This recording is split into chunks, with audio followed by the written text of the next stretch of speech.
Do you love America? Because I sure do. Being one of the oldest democracies in the world, we have elected 46 different presidents with our 200-year-old voting system.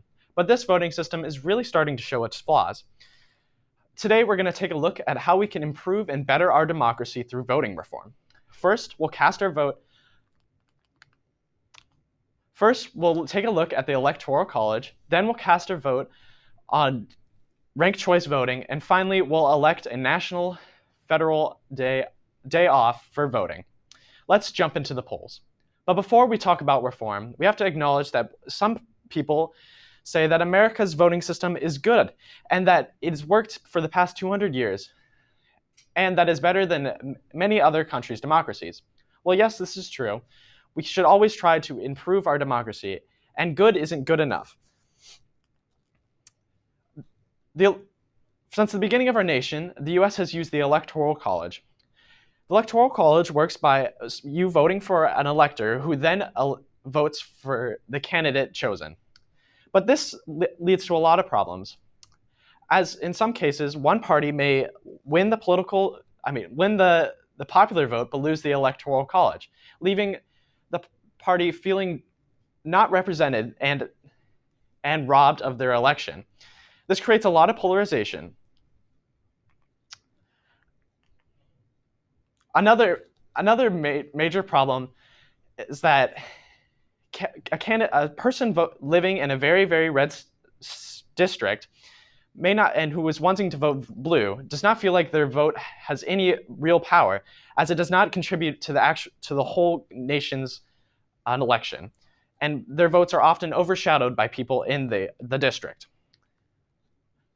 But the most important glaring problem is gerrymandering. Gerrymandering is what happens every 4 years when the country has to redistrict different parts of the states. This leads the party in power to be able to skew the vote in their favor to win elections easier. This is highly undemocratic and leads to a misrepresentation of the state as a whole, leading to some absurd-looking states' representation. The Electoral College creates a lot of problems and it doesn't even try to fix them. It is time we move to the popular vote and completely get rid of the Electoral College.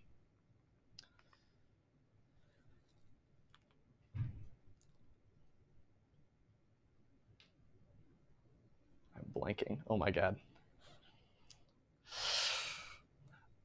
Since the beginning of our nation, we have always used the popular vote.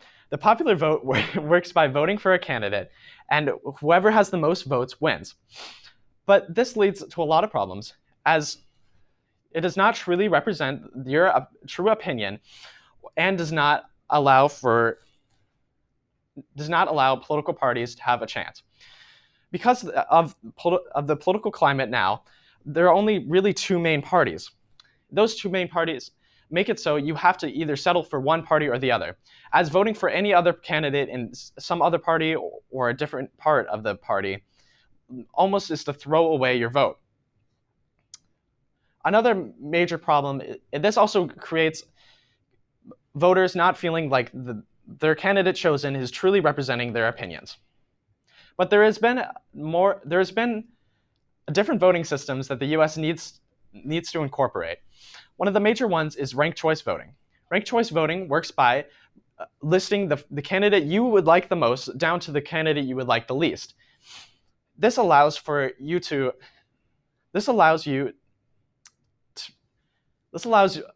voters to choose the candidate they most align with and not have to settle for a candidate they think is most likely to win.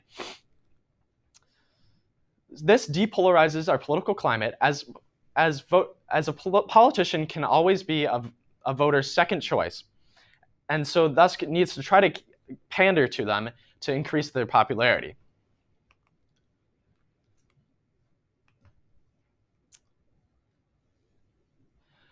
But one of the most important parts of our political system is the people. The people who take time out of the day and even lose money to go and vote and be good citizens of our nation. But many people cannot afford this luxury. Many people in many elections, only half the population actually votes. As some people find it too costly to leave their jobs and lose money from working. As well as there is also an untold cost of transit, as many people do not have cars and cannot afford to drive to the polling locations. One proposed solution that many countries have implemented is a national day off to be able to go and vote. Many countries like Australia have implemented these and have a 90% voter turnout.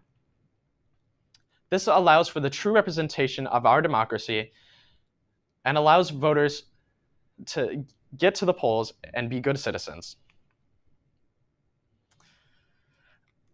But with that, let's all make sure that we go out and be good citizens of our democracy. With the knowledge we learned today, we know a different way how to get rid of, or we know that the Electoral College does not truly represent our democracy. We know that alternative voting methods that we can incorporate, and we learned about a national day off for voting. Let's all go out and be good, informed members of our democracy.